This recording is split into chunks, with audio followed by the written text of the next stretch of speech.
عورتوں میں اکثر یہ رواج ہے کہ 7 عورتوں کی کہانی سنتی ہیں، یہ کہاں تک درست ہے یا نہیں؟ جواب یہ ہے کہ ہماری عورتوں کے اندر شیعہ مذہب کی طرف سے بہت سارے جراثیم جو ہیں وہ بھیجے جا رہے ہیں،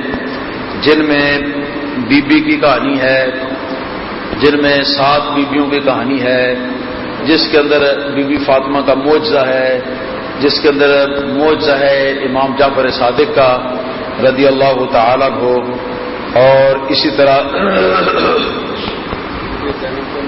بی بی زینب کا معجزہ بھی ہے، اور ایسی یہ تمام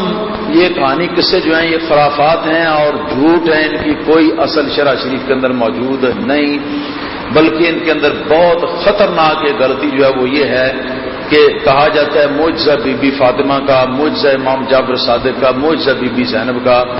تو اس سے پہلے تو آپ نے یہی سنا ہوا ہے اور کتابوں میں پڑھا ہوا ہے کہ معجزہ صرف پیغمبر کا ہوتا ہے، پڑھا ہوا آپ نے؟ معجزہ پیغمبر کا ہوتا ہے، تو غیر پیغمبر کی طرف معجزے کو منسوب کرنا گویا کہ ختم نبوت کا انکار ہے، تو اس طرح یہ ایک لحاظ سے کلمہ کفریہ بنتا ہے، لہذا اس سے مکمل طور پر پرہیز جو ہے وہ کرنی چاہیے، اپنے گھر کی عورتوں کو جہنم میں جانے سے بچانا چاہیے۔ جہاں جہاں اس قسم کے واقعات بیان کرنے سننے سنانے کی محفلیں یا تقریبیں وغیرہ ہوں، ان کے اندر اپنی عورتوں کو سختی سے سمجھا کر منع کرنا چاہیے۔